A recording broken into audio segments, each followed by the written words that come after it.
তারপর ময়ূর উড়ে উড়ে জঙ্গলের অন্য জায়গায় গিয়ে বসলো আর মনে মনে বলতে লাগলো, কত বছর হয়ে গেল, এখানে কোনো মানুষ আসেনি, কিন্তু আজ যে মানুষটাকে দেখলাম, ওইসব উপরওয়ালারই ইচ্ছা।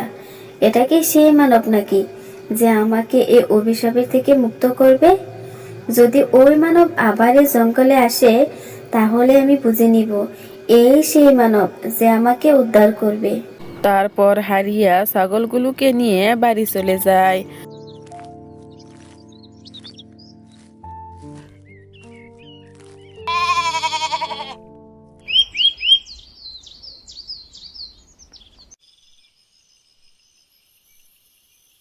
সন্ধ্যাবেলায় হারিয়া ছাগলগুলোকে বেঁধে ঘরের ভিতর চিন্তায় বসেছিল। হারিয়াকে চিন্তিত অবস্থায় দেখে কবিতা এসে বলল, আজ জঙ্গল থেকে আসার পর তুমি কি যেন চিন্তা করছো? কি হয়েছে তোমার? ওখানে তোমার সাথে কিছু ঘটনা হয়েছে নাকি? আমাকে বলতে পারো। আরে না না কবিতা, কিছু হয়নি। ওখানে কি হবে, মানুষ এমনিতেই এইসব কথা বলে। তাছাড়া আমি তো সুস্থ অবস্থায় তোমার সাথে কথা বলছি। হারিয়া জঙ্গলে হয়ে যাওয়া ঘটনা কবিতাকে কিছুই বলল না।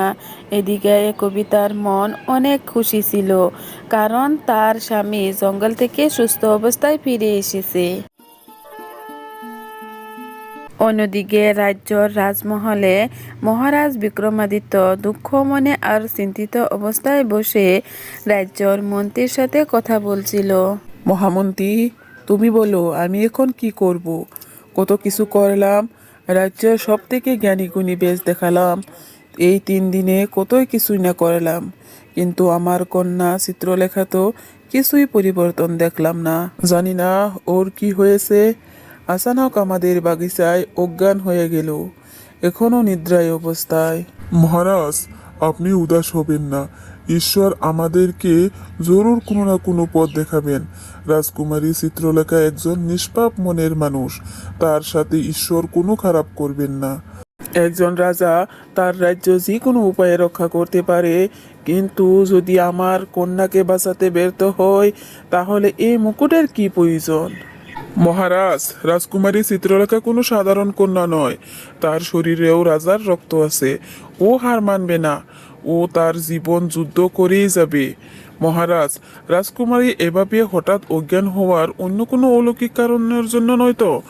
আমাদের পাশে যে জঙ্গল আছে, সেই জঙ্গল অনেক আজব গজব ঘটনা ঘটে। ওইখানকার কোনো অলৌকিক শক্তির জন্যই এমন হয়েছে নাকি? কি বলছো এসব? হ্যাঁ মহারাজ, হ্যাঁ। আমাদের রাজকুমারী যেভাবে অসুস্থ হলেও সেটা দেখেতে ওটাই মনে হয়। রাজমহলের অনেক দূরে ছিল হারিয়ার ঘর।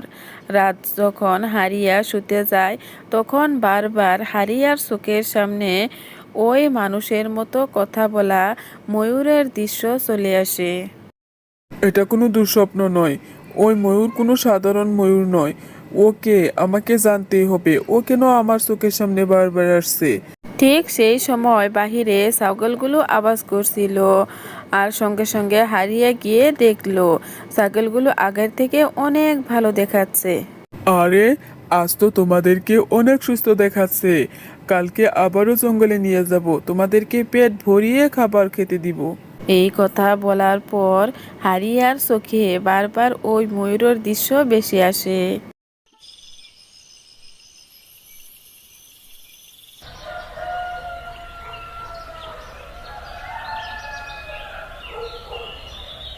পরের দিন সকাল হতেই হারিয়া আবারও জঙ্গলের দিকে রওনা হলো। সাবধানে যেও, আজ আমার মনটা অনেক ভারী ভারী লাগছে। আর নিজের খেয়াল রেখো। কিচ্ছু হবে না কবিতা, তুমি চিন্তা করো না। এই কথা বলে হারিয়া জঙ্গলের দিকে চলে গেল।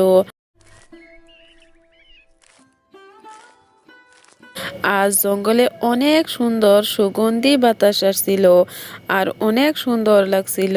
হারিয়া ছাগলগুলোকে বেঁধে দিয়ে মনে মনে ওই ময়ূরকে খুঁজতে শুরু করলো। খুঁজতে খুঁজতে একটি বড় গাছের পিছনে শব্দ শুনে বলল, আমি চলে এসেছি, যদি তুমি এখানে থেকে থাকো তাহলে আমার সামনে আসো। মানব, তুমি আবার চলে এসেছো? তোমার সাহস মানতে হবে। তোমার কি প্রাণের ভয় নেই?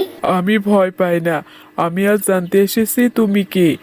আমি জানি তুমি কোনো সাধারণ ময়ূর নও। আর এই জঙ্গলের এত রহস্যময় কেন? তুমি আজ সব আমাকে বলবে। তুমি যদি এইসব জানো তাহলে তোমার অনেক বিপদ হবে। মানুষ তোমার পিছনে লেগে যাবে। তাহলে তুমি আমার চোখের সামনে কেন আসছো বারবার?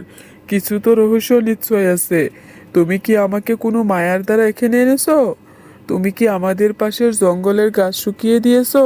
না না মানব, এইসবে আমার কোনো হাত নেই। তুমি আমার ভাগ্য, আমার নিয়তি তোমাকে এখানে নিয়ে এসেছে। আমি কিছুই বুঝলাম না। আমি তো একজন সাধারণ কৃষক। তোমার নিয়তি কিভাবে আমাকে এখানে নিয়ে আসবে? এখন তোমার কিছুই বুঝতে হবে না, পরে সব বুঝতে পারবে। এখন বলো, তোমার কি চাই?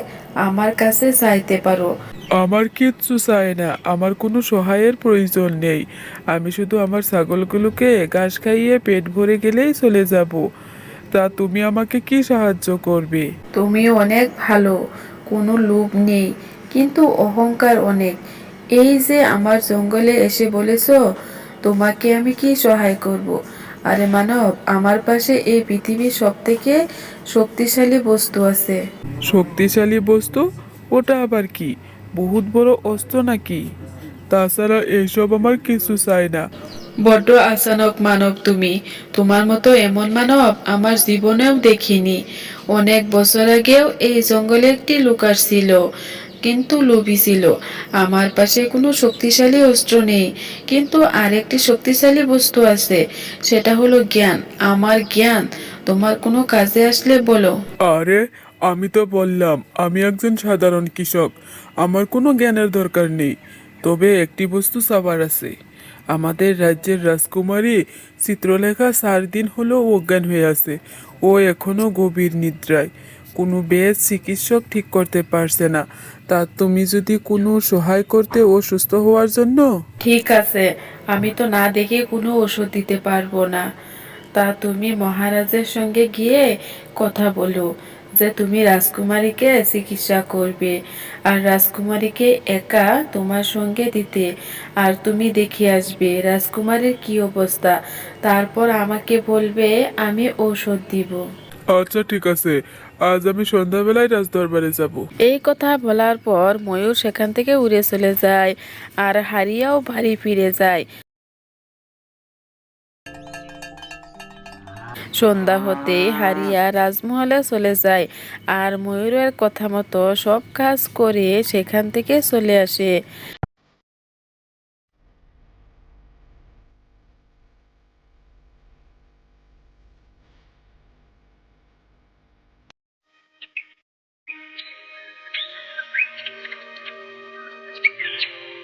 পরের দিন হারিয়া আবারও জঙ্গলে ছাগল নিয়ে গেল, আর ছাগলগুলোকে নিয়ে ঘাস খেতে দিয়ে ময়ূরকে খুঁজতে থাকে।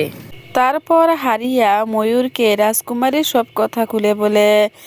ময়ূর হারিয়াকে নিয়ে একটি বাগিচায় চলে যায়, আর সেখান থেকে একটি ফুল আনতে বলে।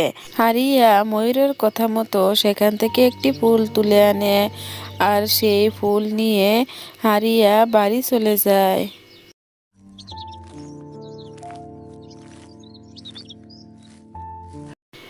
সন্ধ্যা হতেই হারিয়া ছাগলগুলোকে বাড়িতে রেখে রাজমহলে যায়,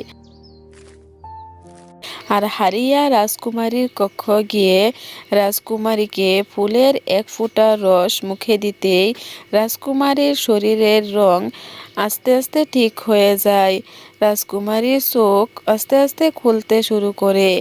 এই দেখে সবাই খুশি হয়ে যায়, আর হারিয়াকে খুশি হয়ে রাজদরবারে অনেকগুলো সোনার মোহর উপহার দেয়, আর হারিয়া সেগুলো নিয়ে বাড়ি ফিরে যায়।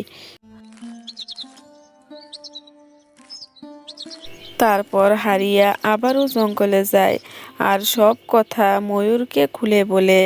তারপর ময়ূর একটি মানব রূপে পরিণত হয়ে যায়। এই দেখে হারিয়া ভয় পেয়ে যায়। এই কি? কে তুমি? হারিয়া, তুমি ভয় পেও না। আমি কোনো দেব দানব নয় বা ভূত পেতও নয়। আমি হলাম একজন সাধারণ মানুষ। আমি অভিশাপের জন্য এই জঙ্গলে এত বছর একটি ময়ূর হয়েছিলাম। কে তোমাকে অভিশাপ দিছিল? তুমি কোনো ভুল করেছিলে নাকি? নাকি এই জঙ্গলের জন্য হয়েছে? না হারিয়া, জঙ্গলের কারণে হয়নি, এইসব আমার ভুলের কারণ ছিল।